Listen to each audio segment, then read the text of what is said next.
Hello, എല്ലാവരും സുഖമായിരിക്കുന്നോ? ഇത് കേക്കൊന്നുമല്ല കേട്ടോ, റാഗിയും ഏത്തപ്പഴമൊക്കെ വെച്ചിട്ട് നമ്മൾ ആവിയിൽ വേവിച്ചെടുത്ത നല്ല ടേസ്റ്റി ആയിട്ടുള്ളൊരു പലഹാരമാണ്. ഈ ഫ്രൂട്ട്സ് ഒന്നും അധികം കഴിക്കാത്ത നമ്മുടെ കുഞ്ഞു മക്കളൊക്കെ കാണില്ലേ, അവർക്ക് എപ്പോഴും അയണിൻ്റെ ഡെഫിഷ്യൻസിയൊക്കെ കാണും. നിങ്ങൾക്ക് എല്ലാവരും അറിയായിരിക്കും ഈ റാഗി അയൺ ഡെഫിഷ്യൻസിക്കൊക്കെ ഏറ്റവും നല്ലൊരു റെമഡിയാണ്. അപ്പോൾ വളരെ ഹെൽത്തി ആയിട്ടുള്ള റെസിപ്പി എങ്ങനെയാണ് ചെയ്യുന്നതെന്ന് നോക്കാം. അതിന് മുമ്പായിട്ട് നമ്മളുടെ ചാനൽ ആദ്യമായിട്ട് കാണുന്നവരാണെങ്കിൽ എല്ലാവരും ഒന്ന് സബ്സ്ക്രൈബ് ചെയ്തേക്കണം കേട്ടോ. അതുപോലെ ഈ നോട്ടിഫിക്കേഷൻസ് എല്ലാം കറക്റ്റായിട്ട് കിട്ടാൻ വേണ്ടി ആ ബെല്ലൈക്കനോട് ഒന്ന് ക്ലിക്ക് ചെയ്ത് വിട്ടേക്കണേ. അപ്പോൾ നമുക്ക് ഈ റെസിപ്പി എങ്ങനെയാണ് ചെയ്യുന്നതെന്ന് നോക്കാം. ആദ്യമായിട്ട് ഒരു പാൻ അടുപ്പത്ത് വെച്ചിട്ട് ഒന്ന് ചൂടാകുമ്പോൾ ലേശം നെയ്യ് ഒഴിച്ചു കൊടുക്കുക. ഇന്ന അളവെന്നൊന്ന് ലേശം നെയ്യ് മതിയാവും. അതിലേക്ക് ഒരു ഏത്തപ്പഴം നന്നായി പഴുത്താണ് കേട്ടോ, ചെറുതായി അരിഞ്ഞത് ചേർത്ത് കൊടുക്കുന്നുണ്ട്. എന്നിട്ട് ഇതിൻ്റെ കളറൊക്കെ ഒന്ന് മാറി വരുന്നവരെ നന്നായിട്ടൊന്ന് വഴറ്റി കൊടുക്കാം. നന്നായിട്ട് പഴുത്ത ഏത്തപ്പഴം ആയതുകൊണ്ട് തന്നെ പെട്ടെന്ന് തന്നെ ആവും കേട്ടോ. ഇനി നമുക്കിതിലേക്ക് 1/4 കപ്പ് തേങ്ങ ചേർത്ത് കൊടുക്കാം.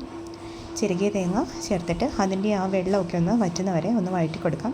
അതിന് കളറൊന്നും മാറി വരണ്ട കേട്ടോ, ജസ്റ്റ് ഒന്ന് വഴറ്റി കൊടുത്താൽ മതി. ഇനി അതിലേക്ക് നമുക്ക് ഒരു ഫ്ലേവറിന് വേണ്ടിയിട്ട് ഏലക്കായും ജീരകവും പൊടിച്ചാണ് ചേർക്കുന്നത്.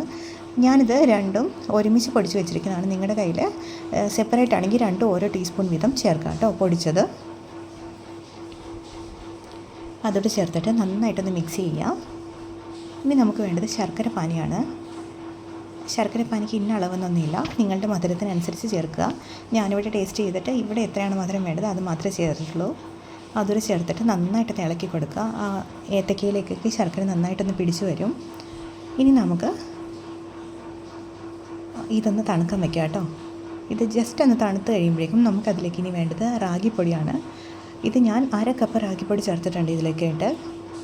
നിങ്ങളുടെ കയ്യിൽ റാഗി ഉണ്ടെങ്കിൽ അത് പൊടിച്ചതാണെങ്കിലും മതി കേട്ടോ. ഇത് ഞാൻ കടയിൽ നിന്ന് വാങ്ങിയതാണ്, നല്ല ഫൈനായിട്ട് പൊടിഞ്ഞതാണ്. അതുകൊണ്ട് തന്നെ നമ്മുടെ വീട്ടിൽ പൊടിക്കുന്നതായിരിക്കും എപ്പോഴും നല്ലത് കേട്ടോ. ഇനി അതിലേക്ക് നമുക്ക് വേണ്ടത് ഒരു 1/4 കപ്പ് റവയാണ്. ആ റവയും കൂടി ചേർത്തിട്ട് നന്നായിട്ടൊന്ന് മിക്സ് ചെയ്ത് കൊടുക്കണം.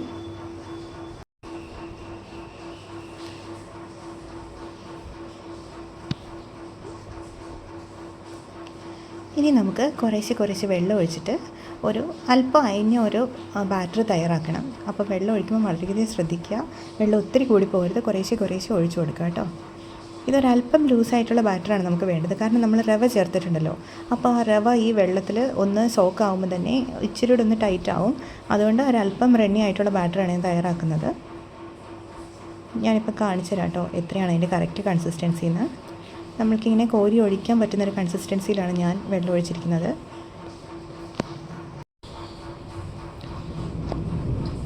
ഇവിടെ നല്ല മഴ വരാനാണ് കേട്ടോ. ഇനി നമുക്ക് ഇതിൻ്റെ ഒന്ന് ബാലൻസിങ്ങിന് വേണ്ടിയിട്ട് ഒരു നുള്ളു ഉപ്പും കൂടി ഇതിലേക്ക് ചേർത്ത് കൊടുക്കാം. ഒരു നുള്ളു മാത്രമേ ചേർക്കാവുള്ളൂ കേട്ടോ.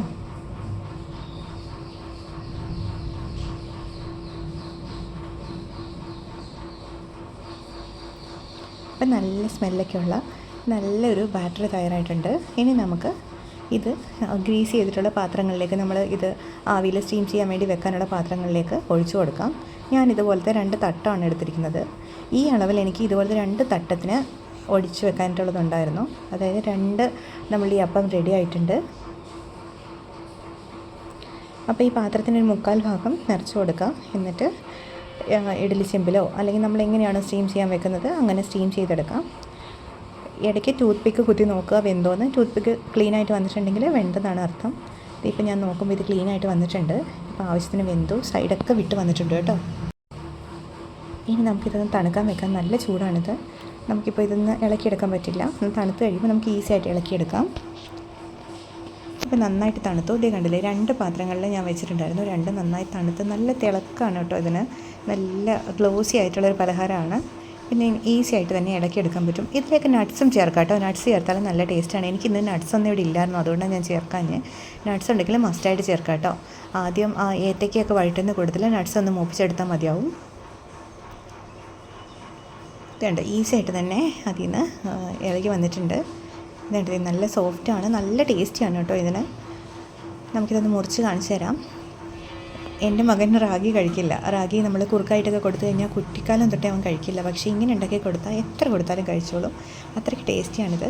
അപ്പോൾ ഈസി ആയിട്ടുള്ള റെസിപ്പി അല്ലേ, എല്ലാവരും ട്രൈ ചെയ്ത് നോക്കിയിട്ട് ഫീഡ്ബാക്ക്സ് അറിയിക്കണം കേട്ടോ. ഞാനിതിപ്പോൾ മുറിച്ച് കാണിച്ചു തരാം കേട്ടോ. നല്ല സോഫ്റ്റാണ്. അപ്പോൾ എല്ലാവരും ട്രൈ ചെയ്ത് നോക്കിയിട്ട് പറയുക. പിന്നെ നമുക്ക് നാളെ ഇതിനേക്കാൾ രസമായിട്ടുള്ളൊരു വീഡിയോ ആയിട്ട് വീണ്ടും കാണാം. അപ്പോൾ ബൈ.